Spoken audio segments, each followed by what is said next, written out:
오늘 주신 말씀은 마가복음 8장 11절에서 13절까지 말씀입니다. 마가복음 8장 11절에서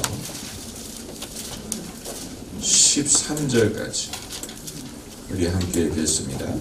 바리새인들이 나와서 예수께 비난하며 그를 시험하여 하늘로서 오는 표적을 구하더니 예수께서 마음속에 깊이 탄식하시며 가라사대 어찌하여 이 세대가 표적을 구하느냐. 내가 진실로 너희에게 이르노니 이 세대에게 표적을 주지 아니하시리라 하시고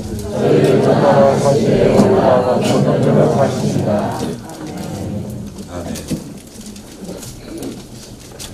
예수님은 이 세대라는 말을 종종 사용하셨습니다. 예수님이 이 세대라고 말씀하실 때는 주로 비판적인 뜻이었습니다. 우리가 가정을 비판할 때 우리 집이라고 하지 않고 이 집은 이렇게 말하죠. 나라를 비판할 때도 우리나라는 라고 하지 않고 이 나라는 이렇게 말합니다. 교회를 흉볼 때도 왜 우리 교회는 이라고 하지 않고 왜 이 교회는 10년 20년을 다녔어도 비판할 때가 되면 우리 교회가 아니고 이 교회. 마찬가지로 예수님이 이 세대라고 말씀하실 때는 그 세대를 비판할 목적으로 말씀하셨습니다. 그래서 이 믿음이 없고 패역한 세대라고도 하시고 음란하고 죄 많은 세대라고도 하셨습니다. 예수님이 이 세대라는 말을 하실 때는 믿음에 반대되는 부정적인 사상을 공유하는 동시대적인 사람들을 일컫는 말씀이었습니다. 동시대적인 믿음에 반대되는 부정적인 사상을 가진 동시대적인 사람을 일컬을 때 이 세대라는 말씀을 하셨습니다. 오늘 본문을 보면 바리새인들이 나와서 예수님께 하늘로부터 이 오는 표적을 구했다고 했습니다. 이 말은 예수께서 지금껏 하신 모든 이적과 기사를 부인하고 우리가 당신을 메시아요 하나님의 아들로서 믿을 수 있는 이유를 제시하라라는 뜻이었습니다. 그러니까 지금까지 하신 것은 다 무효고 당신이 우리에게 마치 십자가에서 내려오는 것 같은 그런 표적을 보여주면 우리가 당신을 믿을지도 모르겠다라는 자신들의 불신을 정당화하고 자신들이 믿지 않는 이유를 예수님께로 돌리고 우리를 믿게 하기 위해서는 당신이 뭔가 우리가 납득할 수 있는 이유를 제시하라는 요구 조건으로서 표적을 구한 것입니다. 이것은 지금껏 하신 하나님의 일을 무시하는 것뿐만이 아니고 우리의 조건과 우리의 기준에 맞춰서 우리가 믿으려면 당신이 믿을 만한 우리가 흡족할 만한 우리가 만족하게 여길 만한 조건을 제시하라. 하나님이 하시는 것이 아니고 사람이 기준이 되고 사람이 심판이 돼서 우리가 판단해서 흡족하다고 판단하면 믿어드리겠다. 이런 식의 말이 될 것입니다.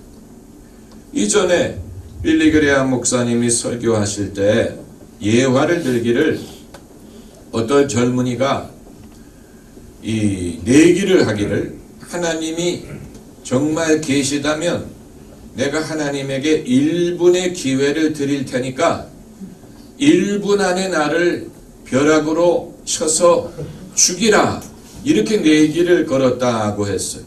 빌리 그레함 목사님이 그 예를 들면서 그랬더니 그 내기의 상대가 하나님이 그렇게 인내가 없으실 줄로 아느냐 이렇게 대답을 했다고 했는데, 이후에 제가 누가 그 내기를 했는지를 발견했어요. 유명 인사였어. 베니토 무솔리니가 젊었을 때 그 내기를 걸었어. 그게 친세라라는 이탈리아 영화에 나와요. 베니토 무솔리니가 젊었을 때 이 카톨릭 신부들하고 동네 사람들을 모아놓고 내기를 걸었는데 바로 그거였어. 내가 하나님이 없다는 증거를 보이겠다. 그리고 시계를 꺼내놓고 만일 하나님이 있다면 1분 안에 나를 죽일 것을 제안한다. 그리고 시간을 재기 시작했어. 1분이 사람들이 쥐죽은 듯이 기다릴 것 아닙니까? 무슨 일이 일어나지 않을까? 1분이 지나가는데도 아무 일도 없으니까 거 봐라! 하나님이 없다는 증거다! 뭐 난장판이 됐어요. 그 모임이. 그런데 그 친세라라는 영화의 마지막 장면은 무솔리니가 전쟁에서 패배하고 그가 이 자기 백성들에게 잡혀가지고 총살당해서 죽지요. 그래서 자기가 로마에 만들어놨던 흉상이 기계 속에 넣어져가지고 빈대떡이 되는 장면이 끝장면입니다. 그러니까 하나님이 그 내기에 응하긴 하셨는데 1분이라는 사람이 제시한 기간이 아니고 하나님의 기간에 너 그래도 회개하지 않을래 기회를 주셨다가 아닌 것 같으니까 결국은 하나님이 그 내기에 응하신 것입니다.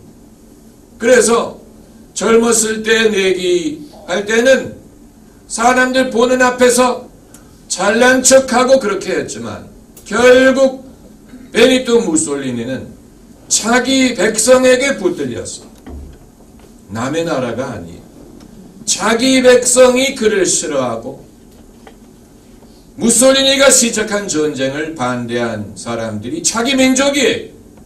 자기 민족이 그걸 싫어하고 무솔리니를 붙잡아가지고 그를 총으로 쏴 죽이고 거꾸로 매달고 사람들 보는 앞에서, 그리고 자기가 자기의 영광을 드러내기 위해서 만들어 놨던 흉상을 기계 속에 집어넣어가지고 납작하게 빈대떡으로 만드는 그 장면을 보여줍니다. 그러니까 이 하나님이 사람이 요구하는 그 조건에 맞추시는 분이 아니에요.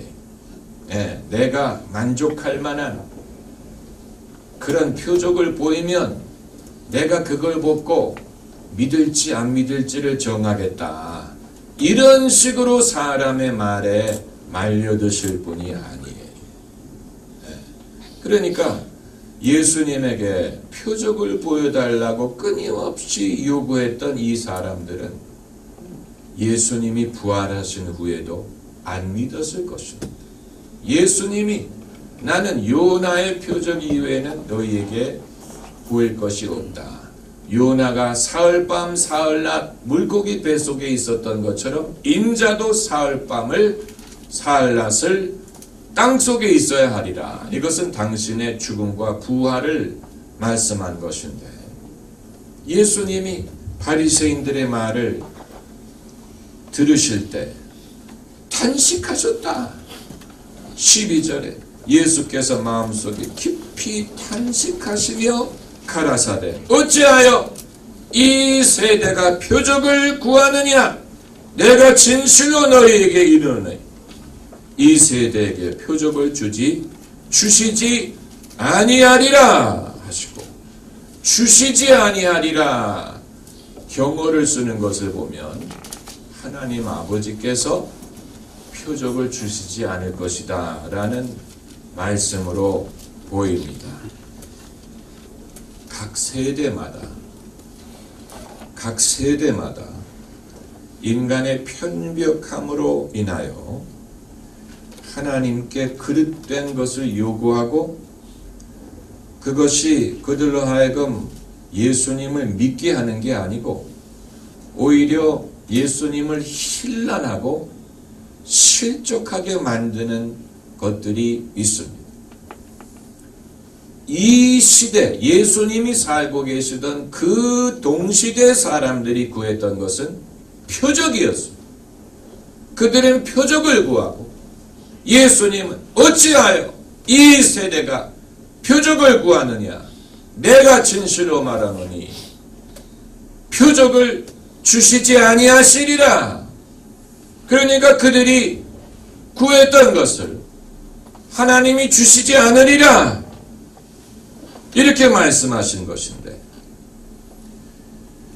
우리가 시대를 분별해야 되는 이유가 여기에 있습니다. 예수님 말씀에 너희가 천기를 분별하면서 시대를 분별하지 못하느냐. 시대를 분별해야 되는 이유는 우리가 식견을 얻기 위해서가 아니, 유식한 사람이 되기 위한 것이 아니에요. 우리가 시대를 분별해야 되는 이유는 이 세대는 어떤 이유 때문에 실족할 것이냐, 어떤 엉뚱하고 잘못된 것을 구하는데 그것을 하나님에게 구하는, 그런데 하나님이 그것을 정당하게 보지 않으시기 때문에 그것을 주시지 않을 것이고, 그리고 그것 때문에 이 세대가 실족할 것입니다. 네, 이 오늘 본문의 내용을 이해하기 위해서는 고린도전서 1장 22절을 참조하면 도움이 됩니다. 고린도전서 1장 22절에도 이 시대가 표적을 구한 것에 대해서 바울이 말하고 있습니다. 1장 22절을 보면 유대인은 표적을 구하고 헬라인은 지혜를 찾으나 우리는 십자가에 못 박힌 그리스도를 전하니 유대인에게는 거리끼는 것이요. 그 말은 실족하게 한다는 것이요. 이방인에게는 미련한 것이로되 오직 부르심을 입은 자들에게는 유대인이나 헬라인이나 그리스도는 하나님의 능력이요 하나님의 지혜니라. 그러니까 그 동시대에 이 시대라고 하셨기 때문에 그건 예수님의 시대를 말합니다. 이 세대, 그 세대의 유대인들은 표적을 구했고 헬라인들은 무엇을 구했습니까?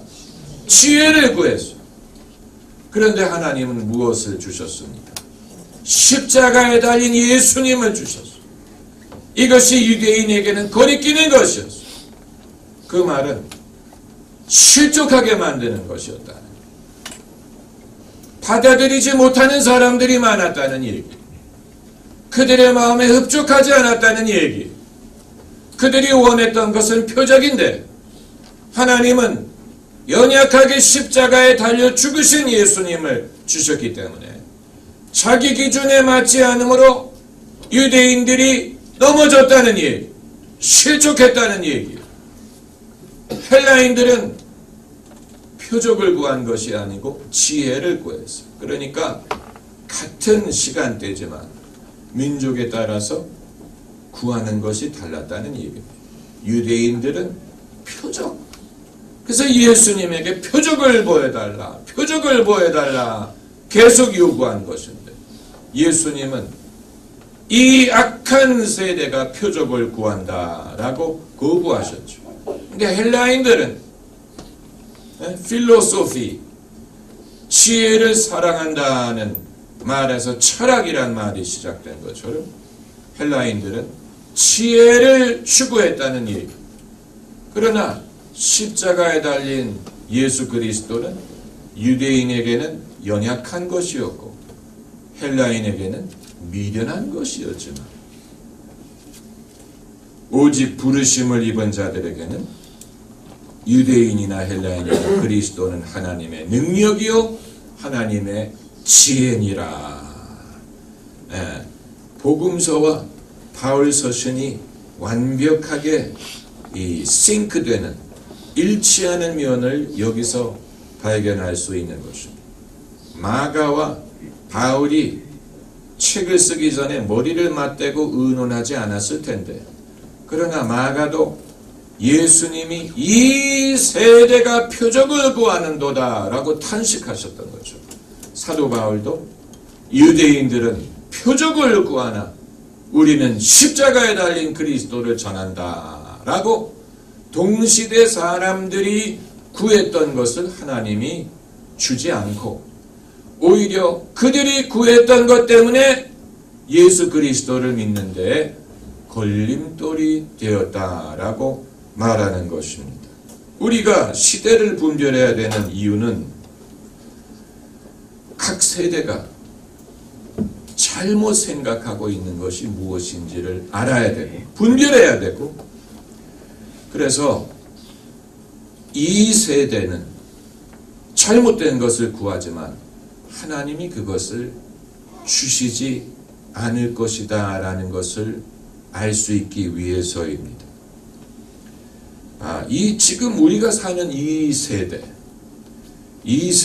세대라는 말을 우리가 무슨 제너레이션 갭, 세대차, 요즘에는 무슨 밀레니얼 세대, 무슨 신세대, 별의별 말이 있지만, 여러분 이 세대는 무엇을 구하는 것 같습니까? 그냥 일반적으로 구하는 것을 말하는 게 아니고 예수님을 힐난하게 만들 만한 것을 생각해 보자는 것입니다. 바리새인들이 예수를 힐난하며 그를 시험하여 하늘로서 오는 표적을 구하거늘, 이 세대는 무엇을 구하면서 예수님을 힐난할까? 이 중요한 질문이 아닙니까? 제가 그 답을 알기 때문에 이 말씀을 드리는 건 아니에요. 제가 알기 때문에 말씀드리는 게 아니고 생각하자는 의미에서 말씀드리는 것입니다. 이건 우리 모두가 생각해야 될 부분이에요. 이 세대는 무엇을 구할까?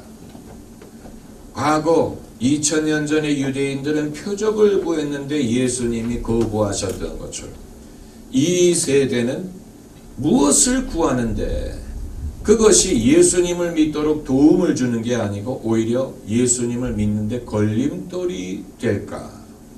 중요한 질문이 아닙니까? 여러분의 몫이 여러분이 생각하셔야 돼요. 여러분이 세상 사람들을 접하면서 이 세대가 구하는 것 중에 유대인들이 표적을 구했던 것처럼 잘못 구하고 예수님을 믿는 데에 도움이 되는 게 아니고 걸림돌이 될 만한 것이 무엇이 있을까?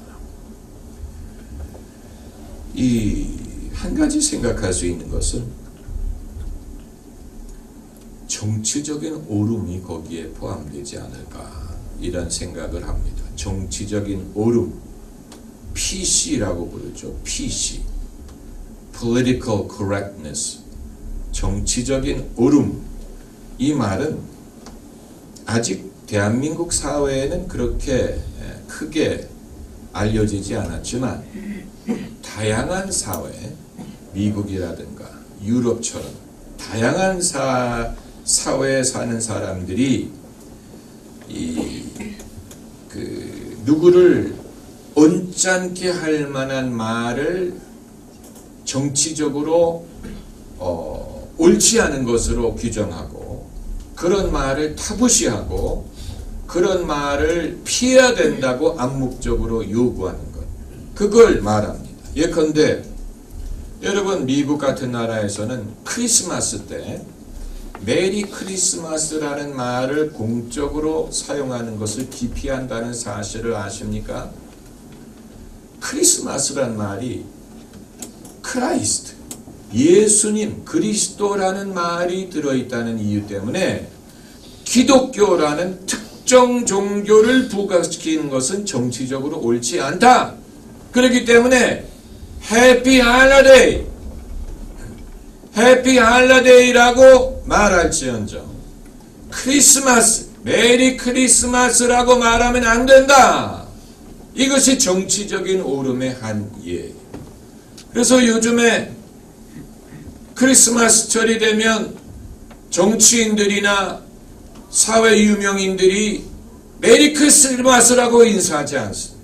그냥 해피 할리데이, 기독교의 냄새가 날 만한 것을 피하려고 합니다. 왜냐하면 기독교인이 아닌 사람들에게 그것은 마음을 온전케 할 수 있는 정치적으로 옳지 않은 언사가 될 수 있다는 이유입니다. 그것뿐만이 아니에요. 이 의회 같은 데서 이 새로 의회를 시작할 때 기도를 하지 않습니까? 그런데 기도를 하기는 하는데 예수님의 이름으로 기도하는 것은 뺍니다. 왜? 기도는 하는데 예수님의 이름으로 기도한다는 말을 금하느냐? 그건 정치적으로 옳지 않다는 거예요.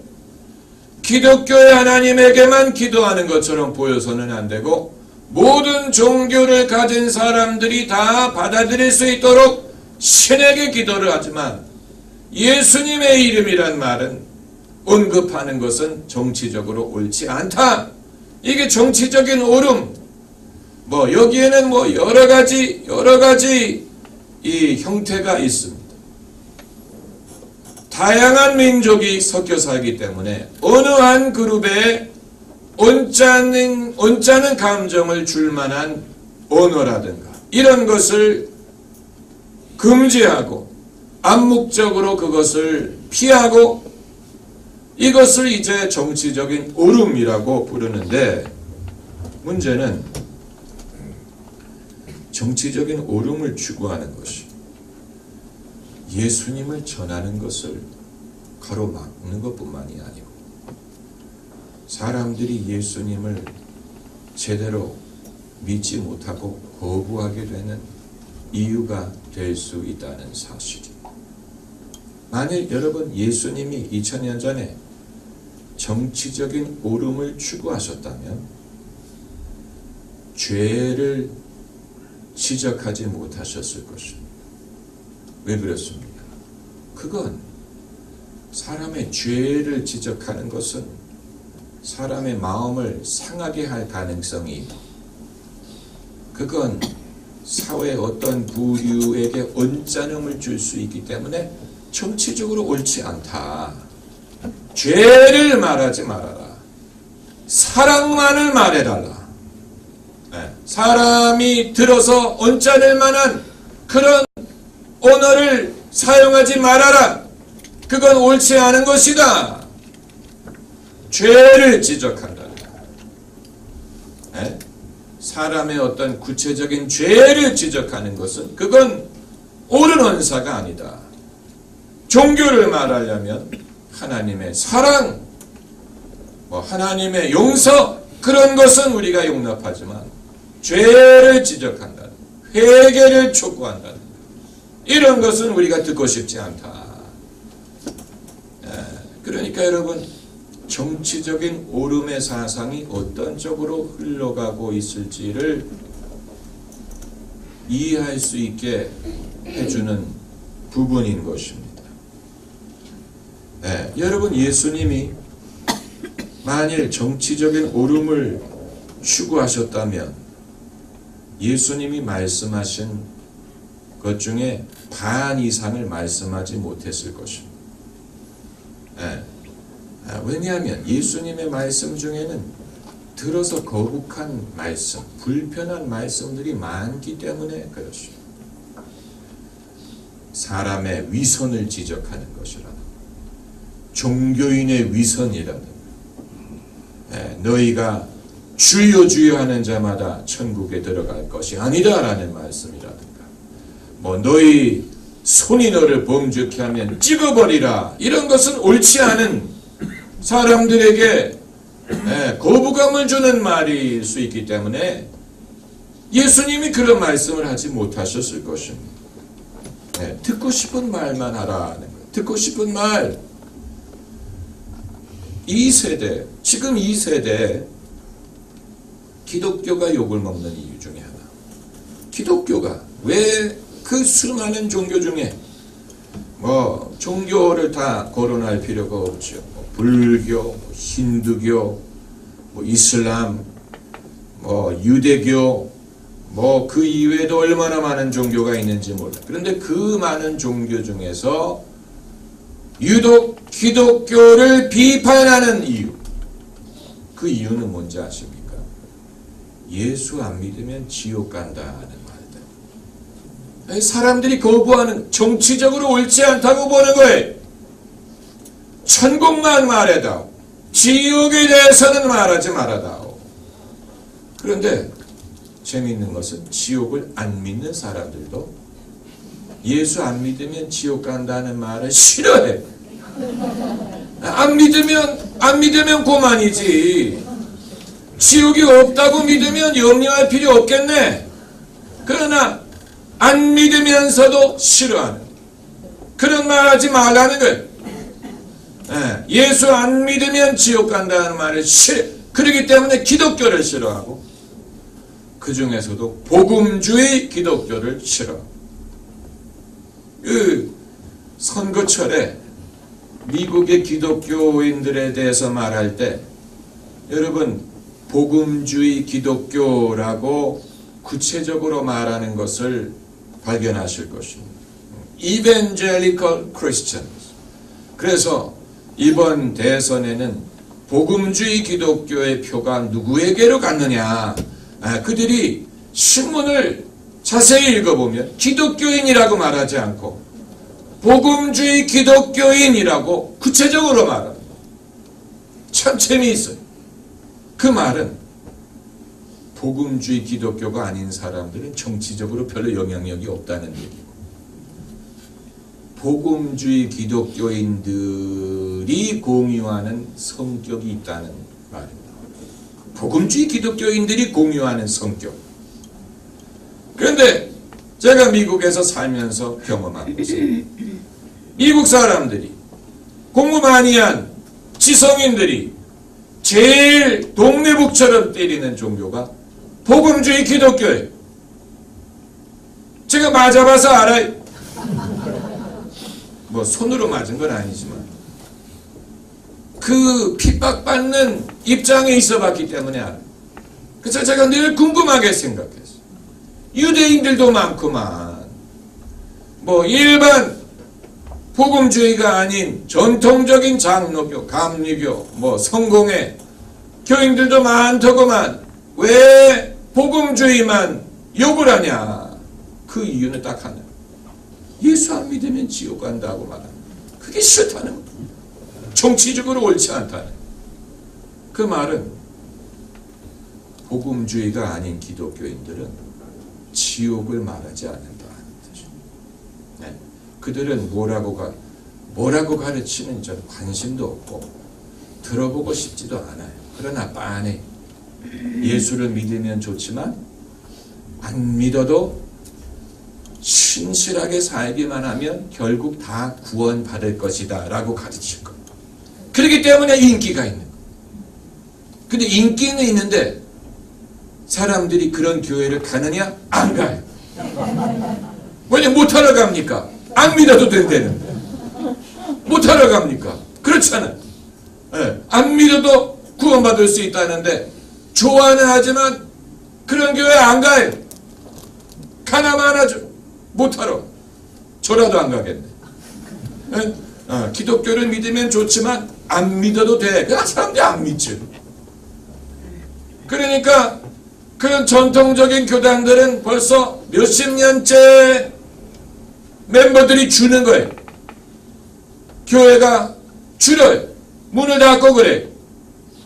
유일하게 부흥하는 부류는 복음주의 기독교밖에 없습니다. 왜냐하면 기왕에 믿을 것이라면 예수 그리스도를 믿어야 구원받는다는 것을 확실하게 전할 때 거기에 확신이 있고 거기에 힘이 있고 그런 믿음을 갖고자 하지 않겠습니까? 기왕에 믿을 것이라면. 다만 정치적인 오름을 추구하는 사회에서는 미워하고 싫어하는 사람들이 항상 있을 수밖에 없다. 그러니까 그 당시에 바리새인들이 예수께 힐난했다. 그 말은 욕했다라는 말, 싫어했다는 말, 싫어하면서 뭔가를 요구했어. 표적을 보여라. 근데 예수님이 탄식하면서 내가 진실로 말하노니 표적을 보이지 아니하리라 거부하셨어요. 거부하셨어요. 복음주의를 신랑하는 또 하나의 이유는 동성연애를 죄악시한다는 이유. 아주 민감한 이슈, 아주 민감한 문제.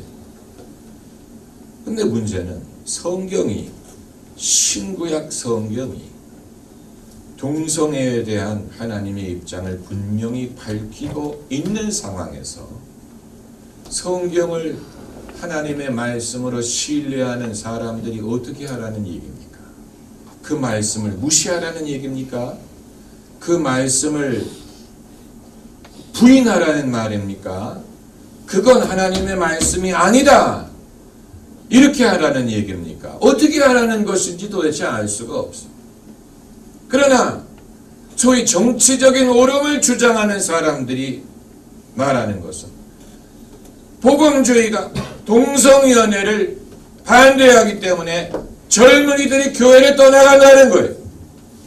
기독교를 떠나간다는 거예요. 그럼 어떻게 하라는 얘기예요? 그들이 돌아오게 하기 위해서 괜찮아, 우리가 잘못 해석한 거야, 이렇게 하라는 얘기입니까? 어떻게 하라는 얘기예요? 어떻게 하라는 얘기입니까? 그러니까 동성 연애자들을 미워한다거나 무슨 따돌린다든가 그렇게 하자는 게 아니지. 그들도 하나님의 양이고 그들도 하나님이 사랑하시고 그걸 부인하지 않지만, 그러나 그 행위와 그 성향 자체는 비성경적이기 때문에 그것을 분명하게 입장을 밝히는 것뿐인데, 그러나 그 자체를 싫어하고 거부하는 거죠. 소위 정치적인 옳음이라는 것은 이러한 민감한 부분도 있습니다. 그런데 문제는 하나님의 말씀을 번복하거나 부인하는 것이 아니라면 도대체 어떻게 할 수 있는 것인지 그들도 대안이 없어요. 그들도 대안이 없어요. 그냥 싫은 거예요. 그냥 기독교가 싫고 하나님이 싫은 거예요. 물론 모든 동성연애자들이 그렇게 하리라고는 생각하지 않고, 동성연애자들 중에도 정말 신실하게 예수 그리스도를 사랑하고 섬기는 사람들이 많이 있습니다. 많이 있어요. 그러나 표면적으로 드러나는 입장은 기독교가 정치적으로 옳지 않은 것을 가르치기 때문에 우리는 거기에 대하여 대응할 것이고 투쟁할 것이고, 그래서 북유럽 같은 데서는 만일 목사가 결혼 주례를 부탁받았는데 동성연애 커플이라는 이유 때문에 거절하면 그 목사를 감옥에 집어넣을 수도 있는 상황이 됐어요. 아주 미묘한 상황이 된, 북유럽의 어떤 사람이 자기 집에 자기 소유한 땅에 아름다운 예배당을 지었어.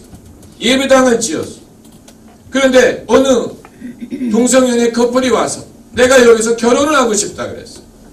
근데 주인이 거부했어. 그 커플이 이 주인을 수해가지고 감옥에 갔어요. 왜냐하면 그걸 정치적으로 옳지 않은 일을 했다니. 자기 땅에 자기가 만든 예배당인데 그것도 자기 마음대로 쓸 수가 없는, 세상이 그런 식으로 돌아가고 있어요. 아마 북유럽 스웨덴 같은 나라에서는 만일 목사가 강단에서 레위기라든가 이런 구절에 있는 동성연애를 금지하는 말씀을 가르치면 아마 회중 중에 누가 그 목사를 고발할 수도 있을 것입니다. 그러니까 목사들이 그걸 피하죠. 교회들이 그걸 피합니다. 문제가 생길 것을 염려해서 그걸 아주 피해. 아예 언급을 안 해. 그렇게 해서 정치적으로 옳은 사회가 될 수 있을지는 모르겠지만 과연 그렇다고 사람들이 예수님께 올 것 같습니까? 그렇지 않아요. 유대인들이 우리에게 표적을 보이라고 요구했는데 예수님이 거절하셨죠. 이 세대가 표적을 원하는도다. 거부하셨어요. 지금 이 세대에 예수님이 오셨다면 지금 이 세대가 요구하는 건 표적은 아닐 것이라고 봅니다.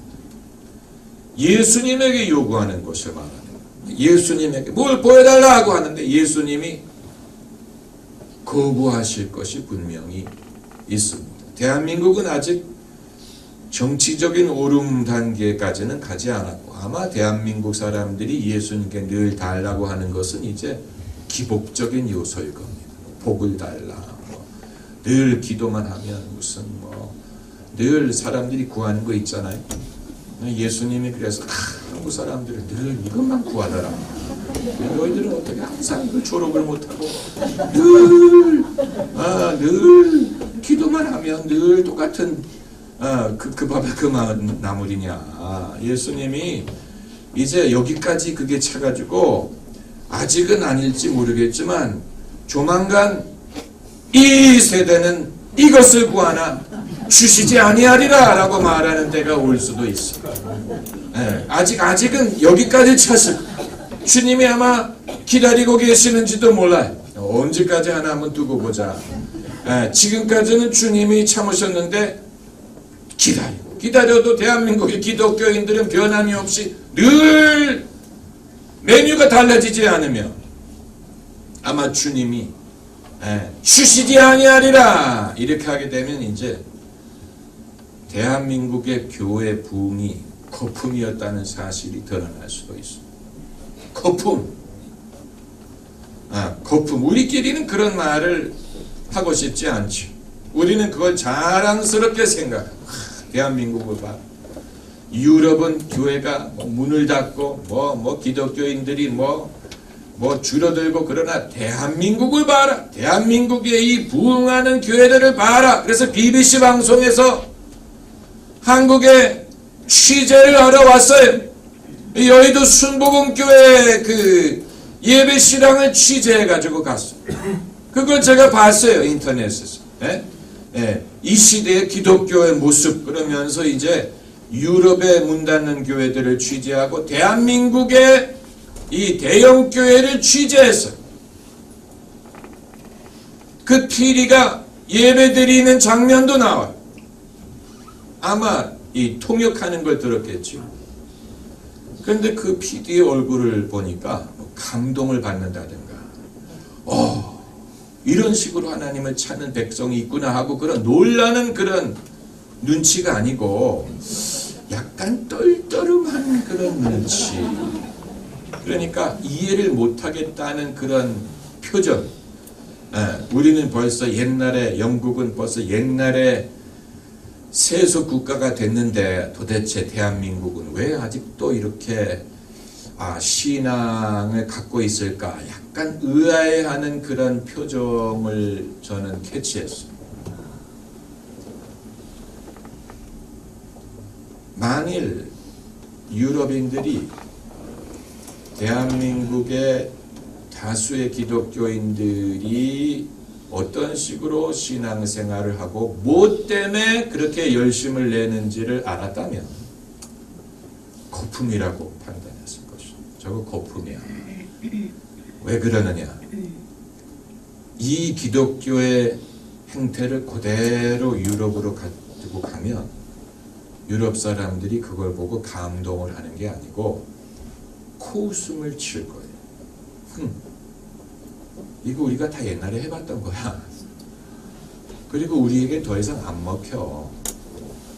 코웃음을 칠 것이 분명합니다. 그러니까 우리가 뭔가 그들이 놀랄 만한 그런 어떤 신앙의 수준이라든가 이 어떤 그 교회의 어떤 그 사역의 능력이라든가 뭔가 예수님의 그 정신을 더 닮아가는 그런 성숙함을 보여주는 것보다는 딴 이유 때문에 열심을 낸다고 판단합니다. 딴 이유. 여러분이 이해를 하실지 모르겠어요. 이건 우리 부교육자님들하고 대화하다가 제가 배운 것인데, 인용을 하면 이제 어느 교회 수련회를 갔더니, 저희 교회 교육자님 한 분이 어느 교회 다른 교회 수련회를 갔더니 그 노래 제목이 뭐라고 했죠? 무엇을 보고 무엇을 보면 만족함이 없었네. 사람을 보고 세상을 만족함이 없었네. 그 찬양곡을 100번을 부르더래. 100번을. 100번. 우리는 보통 많이 불러도 한 3번 부르고, 한 3번 부르고, 제가 적당히 성도들의 그 영적인 흥이 돋기를 바라고, 그리고 이제 적당하다고 생각하면 이제 제가 모션을 해서 다음 곡으로 넘어가요. 근데 100번. 그래가지고 그 베이스를 치는 친구가 손가락에서 피가 나더래. 그걸 계속해서 100번을 치니까, 계속해서 하니까 이 쇠줄에 그 살이 계속 닿으니까 그게 이제 결국은 피가 나는 거예요. 그래서 울면서 치더라는 거. 울면서. 상상이 되시지. 왜 100번을 부르느냐. 그렇게 함으로 성도들의 감정을 완전히 황홀경으로 몰아가서 그런 식으로 은혜를 강요하는 거예요. 그게 옳다 그르다를 말하기 전에, 만약에 그 방법을 그대로 유럽으로 가져가서 그대로 하면 그 사람들이 야, 대한민국 사람들 되게 뜨겁네, 그렇게 할 게 아니고, 이건 최면이야. 이건 최면이고, 이건 그 성령이 아니야. 이건 사람들을 그 심리적으로 이건 조작하는 거야. 라고 코웃음을 칠 거야. 그들이, 이건 성령이고, 이건 능력이야. 라고 생각하겠습니까? 천만의 말씀. 우리가 봤을 때도 그 이상하다. 아무리 열심히 불러도, 손가락에 피가 날 때까지 그걸 하는 건 이상하잖아요. 100번 같은 곡을? 우리가 봤을 때도 이상하죠. 그게 과연 성령이 하시는 일이냐, 아니면 사람이 감정을 완전히 북돋아가지고 인위적인 방법으로 그런 식으로 효과를 거두려고 하는 것이라고 밖에는 볼 수 없다. 대한민국의 신앙적인 열정이 많은 것처럼 보이지만 그게 거품일 수도 있다는 말씀을 드리는 이유가 바로 거기에. 그게 거품이지. 네. 그러니까 우리끼리는 통할지 모르지만 이게 과연 정당한 것인가를 판단하려면 남들에게 의견을 물어봐야 돼. 여러분은 어떻게 생각하십니까? 여러분이 보시기에는 어떻습니까? 해서 그들이 예수님이 정말 대한민국에 역사하신다라고 본다면 그건 옳은 것이고, 그게 아니고 그건 암시 효과에 의한 것이고, 그건 최면이고, 그건 인간의 감정을 흥분시키는 것이다. 이건 옳지 않은 것이다. 이건 이단이나 사용하는 방법이다. 이렇게 판단한다면 그건 얼마나 창피하겠습니까? 얼마나 창피하겠습니까? 우리는 그게 잘 믿는 것인 줄로 알았는데, 이미 경험을 해본 사람들이 봤을 때 그건 옳지 않다. 목사가 그런 식으로 성도들을 은혜받게 하려고 한다는 것은 그건 정당한 목회 방법이 아니다. 이렇게 판단할 것입니다. 네. 그러니까 아마 여러분 중에 정말 그럴까요, 목사님? 뭐 이렇게 생각하시는 분도 계실지 모르는데, 그렇기 때문에 고린도전서의 사도 바울이 이런 것에 대하여 뭐라고 말했는지를 읽어봐야 돼. 고린도전서 14장 40절. 고린도전서 14장 40절을 이 교회에서 설교하고 벽에 붙여놓는 교회를 저는 본 적이 없습니다. 네. 14장 40절 같이 읽어봅시다. 모든 것을 적당하게 하고 질서대로 하라. 모든 것을 어떻게 하라고요? 적당하게 하라 그랬어요. 적당하게.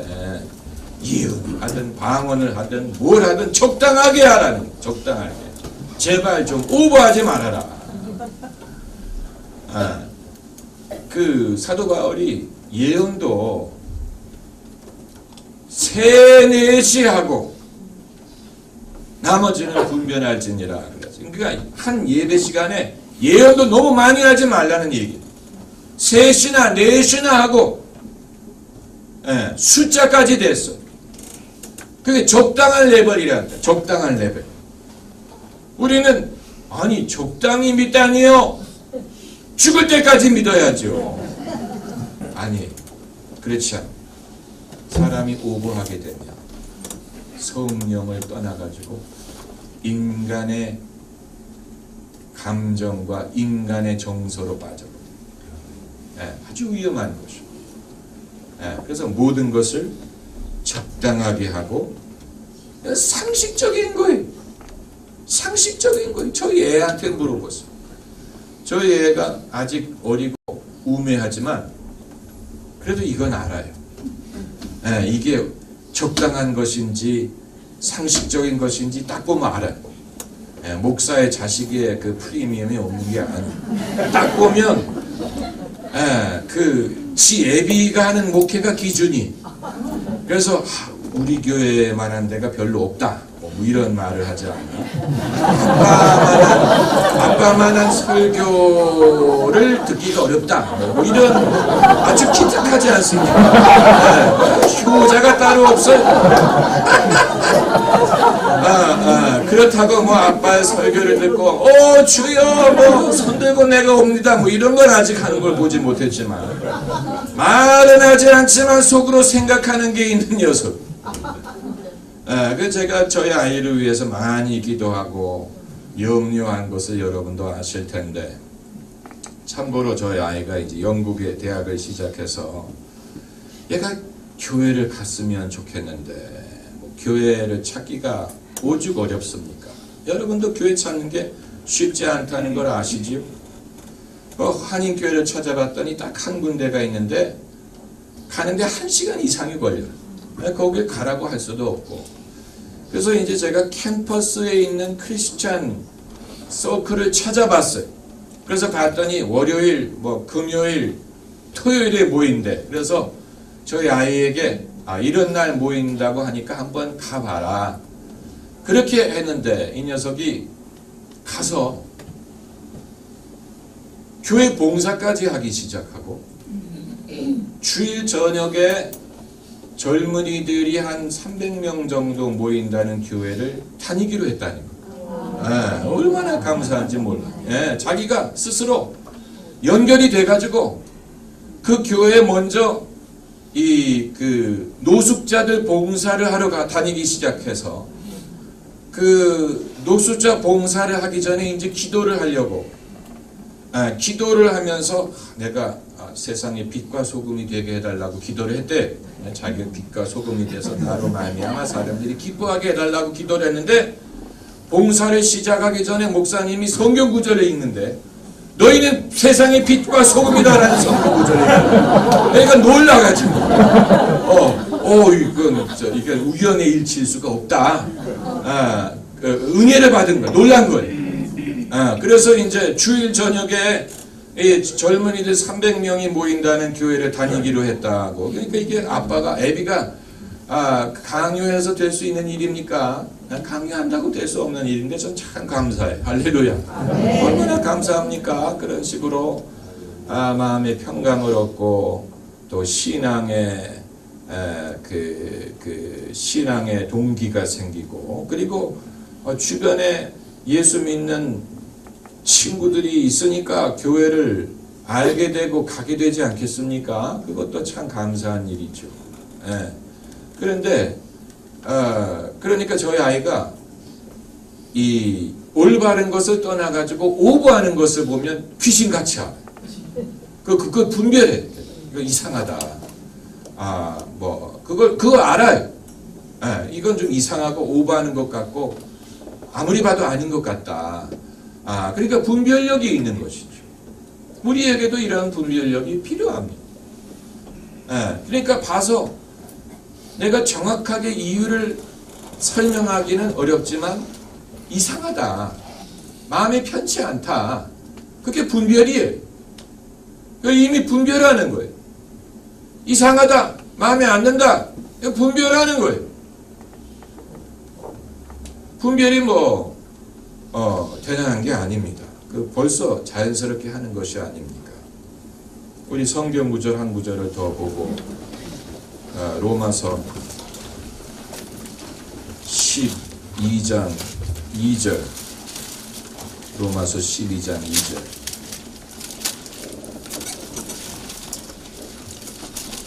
같이 읽겠습니다. 너희는 이 세대를 본받지 말고 새롭게 함으로 변화하라. 하나님이 선하시고 기뻐하시고 온전하신 뜻이 무엇인지 분별하도록 하라. 여기에도 이 세대라는 말, 이 세대를 본받지 말라. 본받는 사람들이 수도 없이 많아. 내버려두면 다 본받아. 본받는 게 세상의 기준이. 내버려두면 다 본받아. 마음을 새롭게 하는 사람만이 본받지 않습니다. 이 세대를 본받지 말고 오직 마음을 새롭게 함으로 변화를 받아. 하나님의 선하시고 기뻐하시고 온전하신 뜻이 무엇인지 분별하도록 하라. 이 시대에도 우리가 이와 같은 책임이 있습니다. 기도하십시오.